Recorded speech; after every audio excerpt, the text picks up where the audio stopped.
Hi everyone. आज के video में देखेंगे व्हाट इज साइकोलॉजी, जो आपके एनसीईआरटी क्लास 11 का पहला चैप्टर है। आज के वीडियो में कोई भी एमसीक्यू नहीं करने वाला।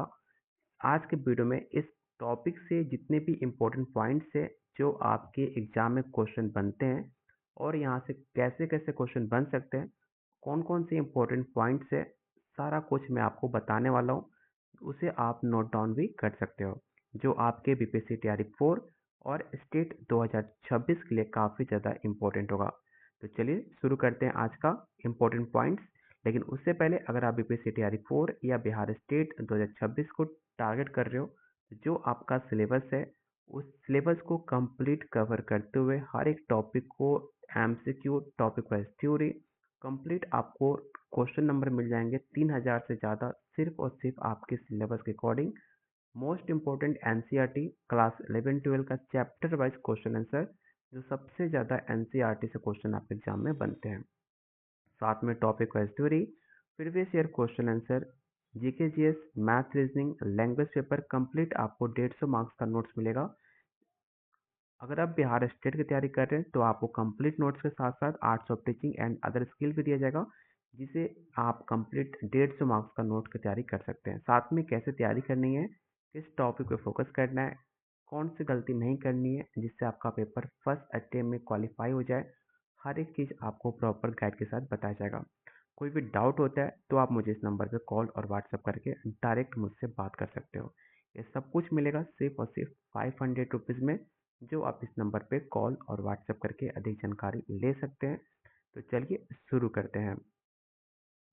सबसे पहले जो सबसे ज़्यादा कन्फ्यूजन होता है वो साइकोलॉजी क्या है। आज की वीडियो देखने के बाद साइकोलॉजी से आपको प्यार होगा और मेरी तरफ से कोशिश रहेगी कि हर एक पॉइंट को मैं इतना डिटेल बताऊं, हर एक पॉइंट को समझाते चलूं, जिससे आपका कंसेप्ट क्लियर हो जाए इस वीडियो के माध्यम से। तो सबसे पहले साइकोलॉजी क्या है, तो याद रखिएगा, साइकोलॉजी सिर्फ दिमाग पढ़ना नहीं होता।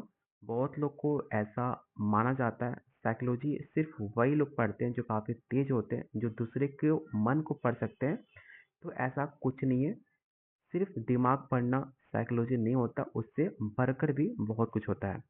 ठीक है, याद रखिएगा, यहाँ पर मैंने हर एक पॉइंट को मेंशन किया है, जिससे आपको पढ़ने के बाद हर एक पॉइंट को आप लिख सको, क्योंकि यहाँ से क्वेश्चन एग्जाम में बनते हैं।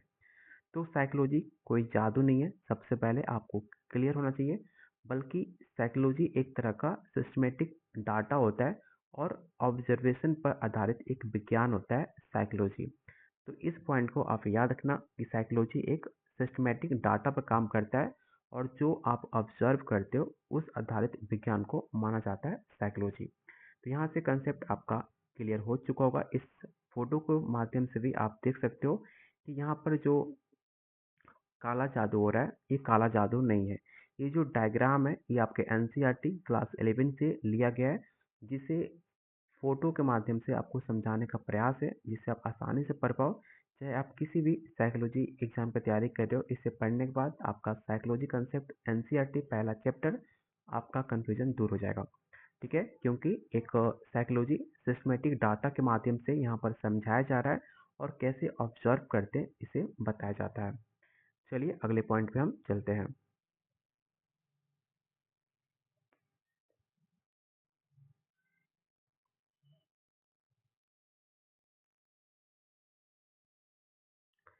सबसे पहले ये शब्द आया कहाँ से, जो आपका साइकोलॉजी शब्द है ये आया कहाँ से, इसे हम समझते हैं। तो याद रखिएगा, एक पुराना शब्द है जिसका मतलब होता है समय के साथ बदल बदल गया। ठीक है, इटिमोलॉजी एक वर्ड है जहाँ पर साइकोलॉजी का यहाँ से जन्म होता है। साइकोलॉजी किस वर्ड से मिलकर बना हुआ है, तो याद रखना, साइके और लोगोस, जिसका मतलब होता है सोल मतलब आत्मा, और जो लोगोस होता है उसका मतलब होता है विज्ञान। दोनों वर्ड को जब आप मिलाते हो तो यहाँ पर एक वर्ड बनकर आता है साइकोलॉजी। ठीक है, साइकोलॉजी किस दो वर्ड से मिलकर बना हुआ है, तो साइके और लोकोस। इस कौन सा वर्ड है, तो ग्रीक वर्ड है। ठीक है, यहाँ से क्वेश्चन बनते हैं कि कौन से वर्ड से किस लैंग्वेज से बनाया गया है, तो याद रखिएगा ग्रीक वर्ड से। ठीक है, साइकी मतलब मैंने बता दिया, साइकी मतलब होता है आत्मा और लोगोस मतलब होता है साइंस या स्टडी ऑफ विज्ञान। यहाँ से कंसेप्ट आपका क्लियर हो गया और यहाँ पे मैंने मेंशन भी किया हुआ है कि साइकी का मूल अर्थ होता है रूट मीनिंग सॉल्व, जो अक्सर एक नंबर का सवाल एमसीक्यू में पूछा जाता है। आपने स्टेट और बीपीएससी एग्जाम में आपने ये सवाल अपने एग्जाम में देखा होगा। तो इसे आप नोट डाउन जरूर करना कि किस वर्ड से साइकोलॉजी का डिफाइन हुआ है, किस वर्ड से बना है और कौन कौन से वर्ड से मिलाकर साइकोलॉजी वर्ड बनता है। तो इसे आप नोट डाउन जरूर कर लेना। जो आज की परिभाषा है वो हमारा है, तीन मुख्य चीजें हैं जो साइकोलॉजी को समझती है। ठीक है, एक आपका मेंटल प्रोसेस।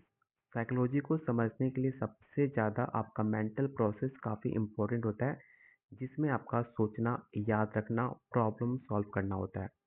दूसरा होता है आपका एक्सपीरियंस, जो कि अनुभव, जो आपका सुख होता है, दुख या प्यार महसूस करना, ये सब कुछ एक सब्जेक्टिव माना जाता है, जिसे आप एक्सपीरियंस करते हो। और थर्ड होता है आपका बिहेवियर, जो हम एक्शन करते हैं, जैसे कि अभी आप पढ़ाई कर रहे हो, जो आप वीडियो देख रहे हो, ये सब कुछ आपका बिहेवियर है, ये आप एक्शन के माध्यम से इसे आप देख रहे हो।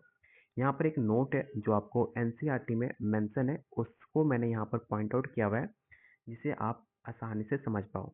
बिहेवियर दो तरह का होता है, याद रखना। जो आपका बिहेवियर होता है वो दो तरह का होता है। एक होता है ओवर्ट, जो कि सबको दिखता है, जैसे कि दौड़ना। मतलब अगर कोई रनिंग कर रहा है तो उसे आप देख सकते हो, उसका बिहेवियर, जिसे हम ओवर्ट कहते हैं। और एक होता है कॉवर्ट, जो कि अंदर होता है। जैसे कि अगर आप शतरंज खेल रहे हो, तो जो शतरंज खेलते समय जो आप सोचते हो कि अगली चाल क्या होगी, वो उसे कहते हैं कवर्ट। जो अंदर होता है उसे आप देख नहीं सकते, लेकिन खेलते समय उसे आप सोच सकते हो। तो बिहेवियर यहाँ पर दो तरह के होते हैं। ऐसे बहुत सारे आपने प्रैक्टिकल लाइफ में ऐसे बहुत सारे काम होंगे जो आप ओवर्ट और कवर्ट के माध्यम से करते हो, जो एक प्रैक्टिकली होता है और एक इंटरनल होता है।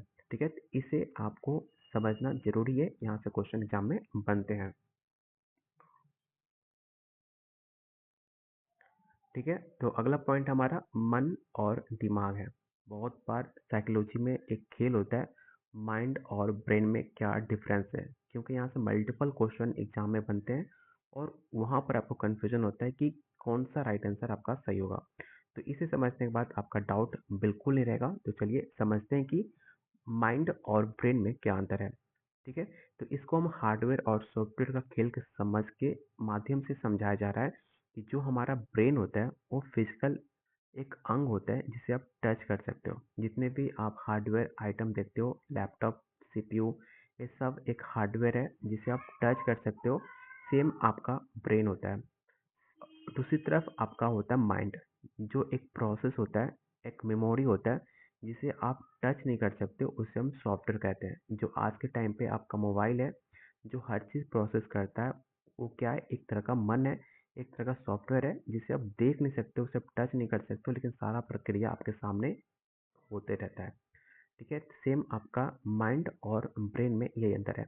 जो ब्रेन है एक तरह का हार्डवेयर है, जो आपके बॉडी के पार्ट्स है, उसे आप टच कर सकते हो। जो आपका मन है, अंदर का जो दिल है, उसे आप छू नहीं सकते, लेकिन वो आपके चलाने का काम कौन कर रहा है, तो आपका सॉफ्टवेयर कर रहा है। ठीक है, तो यहाँ से कंफ्यूजन आपका दूर हो चुका होगा। यहाँ पर एक पॉइंट आउट है जो एनसीईआरटी में भी मेंशन था, कि जिन लोगों का हार्ट कट जाता है वो कभी कभी फैंटम आर्म हाथ होने का एहसास होता है। मतलब ऐसा किसी के साथ दुर्घटना वस्त होते हुए किसी का हाथ चला जाता है, तो उनको कभी कभी ऐसा फील होता है कि उनके पास भी हाथ है। ठीक है, उनको काफ़ी टाइम तक ऐसा महसूस होता है उनका हाथ है, लेकिन प्रैक्टिस जब रेगुलर उसे फील होता है तो ऐसा होता नहीं है। तो इससे ये साबित होता है कि जो आपका माइंड है और ब्रेन है, वो दोनों अलग अलग काम करते हैं। तो इसमें तो किसी का कंफ्यूजन होना नहीं चाहिए कि माइंड और ब्रेन दोनों अलग अलग होते हैं और दोनों अलग अलग काम करते हैं। इसमें किसी का भी कंफ्यूजन होना भी नहीं चाहिए। अगर कोई कंफ्यूजन होता भी है तो आप मुझे कमेंट कर सकते हो, या कोई सजेशन हो तो भी बता सकते हो, उसका रिप्लाई हम जरूर देंगे, क्योंकि हमारा प्रयास है आपके हर एक डाउट को क्लियर करना। ठीक है, तो अगला हमारा जो पॉइंट है वो है आपका साइकोलॉजी बेस्ड कॉमन सेंस। मतलब एक आम इंसान की और साइकोलॉजी के सोच में क्या डिफरेंस होता है, आपको इस पॉइंट से समझना होगा। जो लगता है वो हमेशा सच नहीं होता। ऐसा बहुत बार होता है कि जो हमें लगता है हम मानते हैं कि वो हमेशा सच ही होता है। लेकिन साइकोलॉजी के अकॉर्डिंग ऐसा नहीं होता। जो हमें हमेशा लगता है हमेशा सच हो, ऐसा बिल्कुल भी नहीं हो सकता। ठीक है, जैसे कि यहाँ पर out of sight out of mind whereas distance makes the heart grow fonder. ठीक है, कुछ कहावतें हैं, एक साइड यहाँ पर दी गई है और एक होता है पैटर्न और प्रिडिक्शन, जो साइंटिफिक डाटा के प्रूफ के अकॉर्डिंग इसे प्रूफ की जा रही है। जो सिर्फ कहावतें हैं उसका वेट काफ़ी कम होगा, क्योंकि उसमें सच्चाई हो भी सकती है और नहीं भी हो सकती है। लेकिन जब आप एक डाटा साइंटिफिक रिसर्च कर रहे हो तो उसकी सच होने के चांसेस 99.9% है, इसलिए इसका वेटेज आपको ज़्यादा दिख रहा है।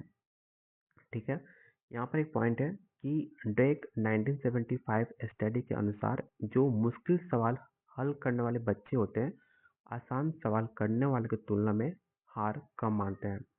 ठीक है, मतलब दो बच्चे हैं, जो एक लड़का है वो काफ़ी टफ क्वेश्चन सॉल्व करता है और दूसरा बच्चा है जो छोटे छोटे सवाल जो हल्के होते हैं वो सवाल कर रहे होते हैं। लेकिन अगर कोई बच्चे को क्वेश्चन को दे दिया जाए हार्ड क्वेश्चन को सॉल्व करने के लिए, तो जो आसान बच्चा है उसे जल्दी से हार मान लेगा, लेकिन जो मुश्किल क्वेश्चन सॉल्व करता है उसे ट्राई करेगा, ज़्यादा बनाने की सॉल्व करने की प्रयास करेगा। यहाँ पर एक और इम्पोर्टेंट पॉइंट्स है, जैसे कि कॉमन सेंस जो होता है वो सिर्फ एक्सप्लेन करता है।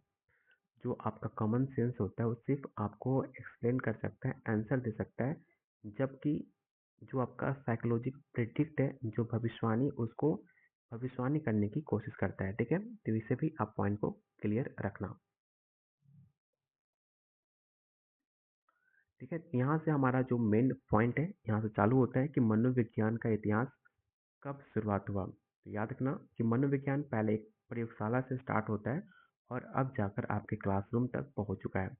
स्टार्ट कब हुआ था? तो 1879 में विलियम वुंड ने लैप्जिंग जर्मनी में अपना पहला साइकोलॉजी लैब खोला। इसे याद रखना। ठीक है कि 1879 में मनोविज्ञान का जन्म होता है। ऐसे एग्जाम में पूछा जाता है कि कब मनोविज्ञान का जन्म हुआ था, तो याद रखिएगा 1879। किसने करी थी? तो विलियम वुंड ने करी थी। कहाँ पर करी थी? तो जर्मनी में करी थी। किस जगह पे? तो लैप्सिंग में। ठीक है, एक लैब के माध्यम से उन्होंने साइकोलॉजी का जन्म हुआ था। अगला जो हमारा पॉइंट है फंक्शन एलिज्म के बारे में, कि विलियम जेम्स कौन थे? तो एक फंक्शन एलिज्म थे, जिन्होंने बताया कि मन क्या है और उस मन क्या करता है और क्यों जरूरी है। ठीक है, तो यहाँ पर एग्जाम अलर्ट, जो आपके एग्जाम में क्वेश्चन बनते हुए, तो यहाँ से क्वेश्चन बन सकते हैं कि 1879 और लैप्सिंग के दो फैक्ट्स आपको रट रट लेना चाहिए। जैसे कि साइकोलॉजी का जन्म कहाँ पर हुआ, किसने किया, कब किया। यहाँ से तीन क्वेश्चन बनते हैं, जो मैंने आपको बताया भी था। किसने किया? तो विलियम वुंट ने किया। कहाँ पर किया? तो जर्मनी में किया। कब किया? तो 1879 में किया। तो ये तीन पॉइंट आपको याद होने चाहिए, आपके एग्जाम में क्वेश्चन बने भी हैं और पूछे भी गए जा चुके हैं। तो अगला हमारा पॉइंट है न्यू स्कूल ऑफ थॉट। ठीक है, जो साइकोलॉजी है उसके बहुत सारे विचार हैं, बहुत सारे, हो सकता है ना कि हमें एक जगह जाना होता है, लेकिन हमारे रास्ते बहुत सारे हो सकते हैं उस मंजिल पे पहुंचने के लिए। सेम आपका साइकोलॉजी में भी है कि अलग अलग नज़रिया हो सकता है, लेकिन मकसद सबका एक ही है। जैसे कि पहला है गेस्टाल्ट साइकोलॉजी, जिन्होंने बताया कि जो आपका एक्सपीरियंस होता है वो होलिस्टिक होता है, जो whole is greater than the sum of its parts. ठीक है, दूसरे थे आपके बिहेवियरिज्म, जिसके जन्मदाता जॉन वाटसन को माना जाता है, जिन्होंने कहा था मन को छोड़ो, जो दिखता है उसे बिहेवियर उसे पढ़ो। थर्ड थे आपके साइकोएनालिसिस, सिगमंड फ्रॉइड, जो हमारे व्यवहार के पीछे जो हमारे अनकॉन्शियस इच्छाएं होती हैं उसे ज़्यादा महत्व दिया।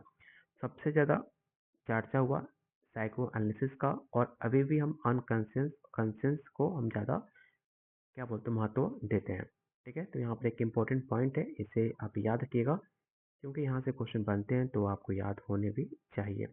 जैसे कि सिगमंड फ्रॉइड का नाम अनकॉन्शियस माइंड के साथ सबसे ज़्यादा जोड़ा जाता है, इसे आप याद रखिएगा, मैंने आपको यहाँ पर मेंशन भी किया था। भारत में साइकोलॉजी का विकास कब हुआ, यहाँ से क्वेश्चन बनते हैं आपके, तो आपको पता होना चाहिए कि भारत में साइकोलॉजी का विकास प्राचीन ज्ञान से आधुनिक यूनिवर्सिटी तक कैसे पहुंचा, आपको बताया जा रहा है। भारतीय दर्शन में मन और चेतना पर गहरा ज्ञान पहले से था, जो हमारे प्राचीन में जितने भी बुद्धिस्ट थे, उन्होंने पहले ही मन और चेतना के बारे में बात करते आ रहे थे। लेकिन जो हमारा इंडियन फिलॉसफी है, एक किताबी भाषा, किताबी रिकॉर्ड के माध्यम से 1916 में ये पहला साइकोलॉजी डिपार्टमेंट आपका शुरू हुआ। इस पॉइंट को याद रखना कि इंडिया में 1916 में कहाँ पर, तो कलकत्ता यूनिवर्सिटी में पहला साइकोलॉजी डिपार्टमेंट शुरू हुआ। इस पॉइंट को याद रखना। किसने शुरू किया था, तो डॉक्टर एन सेनगुप्ता ने, जिन्होंने भारत में आधुनिक प्रायोगिक मनोविज्ञान एक्सपेरिमेंटल साइकोलॉजी की शुरुआत करी। ठीक है, यहाँ से क्वेश्चन बन सकते हैं। इसलिए 1916 कहाँ पर, तो कलकत्ता यूनिवर्सिटी में भारत का पहला ऑफिशियल एंट्री हुई थी अपने भारत में साइकोलॉजी की। इस पॉइंट को याद रखना, यहाँ से क्वेश्चन बहुत बार पूछे जा चुके हैं। ठीक है, अगला पॉइंट है हमारा, एक साइकोलॉजी एक विज्ञान है या सामाजिक शास्त्र है। बहुत कंफ्यूजन होता है। जो आपका साइकोलॉजी है एक तरह का विज्ञान है या सोशल साइंस है। तो याद रखिएगा, साइकोलॉजी एक तरह का विज्ञान भी है और एक आपका सोशल साइंस भी है। दोनों का मिक्सर है, क्योंकि नेचुरल साइंस आपके फिजिक्स बायोलॉजी की तरह कारण और प्रभाव इफेक्ट ढूंढता है, जो साइकोलॉजी भी ढूंढता है। सोशल साइंस क्या होता है, सोशल जो जेंस होते हैं वो इंसान को समाज और संस्कृति के रूप में देखता है, और साइकोलॉजी भी यही करता है। तो दोनों विज्ञान और सामाजिक शास्त्र को दोनों मिलकर आपका साइकोलॉजी यहाँ पर बना हुआ है। ठीक है, बहुत बार आपने सुना होगा साइकोलॉजिस्ट और साइकियाट्रिस्ट। ठीक है, दोनों में अंतर क्या है, याद रखिएगा। ज़्यादा यहाँ से क्वेश्चन एग्जाम में नहीं बनते, लेकिन एक बेसिक कंसेप्ट होता है जो आपको एनसीईआरटी में समझाया गया है कि साइकोलॉजी और साइकियाट्रिस्टिक्स में क्या अंतर है। तो याद रखिएगा, जो आपके साइकोलॉजिस्ट होते हैं वो उनका जो क्वालिफिकेशन होता है वो एमए और एमएससी साइकोलॉजी पीएचडी हो सकता है। जो आप मैक्सिमम बच्चे एमए करते हैं, उसके बाद एमएससी करते हैं, फिर पीएचडी करते हैं साइकोलॉजी में, उन्हें कहा जाता है साइकोलॉजिस्ट। लेकिन जो मनोचिकित्सक होते हैं वो एमबीबीएस एमडी करते हैं। उनके पास पावर होता है कि वो मेडिसिन लिख सकते हैं, सॉफ्ट ट्रीटमेंट दे सकते हैं, शरीर के और ब्रेन केमिकल को ठीक कर सकते हैं। लेकिन जो आप साइकोलॉजिस्ट हो, जो आपने थ्योरी पढ़ाई की हुई है, वो सिर्फ आप थेरेपी और तकनीक के बारे में बता सकते हो, उनका इलाज कर सकते हो, उनका कंसर्व कर सकते हो, लेकिन उनका आप ऑपरेशन नहीं कर सकते, उनकी मेडिसिन नहीं लिख सकते हो, उनके व्यवहार और सोच को बदल सकते हो, लेकिन कोई भी आप मेडिसिन नहीं लिख सकते हो। ये आपका पावर नहीं देता है आपका साइकोलॉजिस्ट। ठीक है, यहाँ पर लिखा भी है कि जो साइकियाट्रिस्ट होते हैं वो डॉक्टर होते हैं जो दवा लिख सकते हैं, लेकिन साइकोलॉजिस्ट कभी भी दवा नहीं लिख सकता है। तो इसे आप क्लियर रखना अपने माइंड में। अगला हमारा पॉइंट है, साइकोलॉजी की ब्रांचेस कौन कौन सी होती हैं। ये काफ़ी इंपॉर्टेंट है आपके एग्जाम के लिए। तो साइकोलॉजी की जो शाखाएं हैं, यहाँ पर सही बात लिखा है, सिर्फ डॉक्टर बनना ही रास्ता नहीं होता, बहुत कुछ कर सकते हो आप साइकोलॉजी से। साइकोलॉजी के ब्रांचेस कौन कौन है, तो पहला आपका कॉग्निटिव है, सोशल साइकोलॉजी है, डेवलपमेंटल है, इंडस्ट्रियल ऑर्गेनाइजेशन है और क्लिनिकल है। जिसके अंदर कॉग्निटिव में आपका मेमोरी थिंकिंग आ जाता है। सोशल और साइकोलॉजी में आप दूसरों के साथ कैसे व्यवहार करते हो, कैसे इंटरेक्ट करते हो, उसमें आ जाता है। डेवलपमेंटल में आपके जन्म से बुढ़ापे तक क्या क्या बदलाव है आपके लाइफ में, क्या लाइफ लाइफ स्पेन है, वो सब कुछ इसके अंदर आएगा। इंडस्ट्रियल ऑर्गेनाइजेशन में ऑफिस और काम, घर का काम, उसके बारे में जिक्र किया गया है। और आपका जो क्लिनिकल है वो आपके मेंटल हेल्थ के बारे में बात करता है। ठीक है, तो यहाँ पर स्पोर्ट साइकोलॉजी और फोरेंसिक साइकोलॉजी में आजकल बहुत लोकप्रिय है, और इसमें काफ़ी ज़्यादा डिमांड चल रहा है वैकेंसी जॉब को लेकर। ठीक है, तो आने वाले फ्यूचर आपको स्पोर्ट साइकोलॉजी और फोरेंसिक साइकोलॉजी में वैकेंसी आपको ज़्यादा देखने को मिल सकती है, और इसमें बहुत ज़्यादा फोकस भी किया जा रहा है। डेली लाइफ में हम कैसे देखते हैं साइकोलॉजी को, उसे भी समझना हमारे लिए काफ़ी ज़रूरी है। क्योंकि जब तक आप किसी भी सब्जेक्ट को अपने प्रैक्टिकल लाइफ के साथ उसे जोड़ते नहीं हो, तो उसे आपको समझने में दिक्कत होता है। तो याद रखिएगा, साइकोलॉजी जो होता है वो खुद को समझने में काफ़ी मदद करता है। जो आपके रिलेशन होता है उसको सुधारने में काफ़ी हमारे लिए मददगार होता है। जो आपके पढ़ाई का तरीका है, कैसे पढ़ना चाहिए, किस गलत आदतों से बचना चाहिए, वो सब कुछ हमारे साइकोलॉजिस्ट बताते हैं। ठीक है,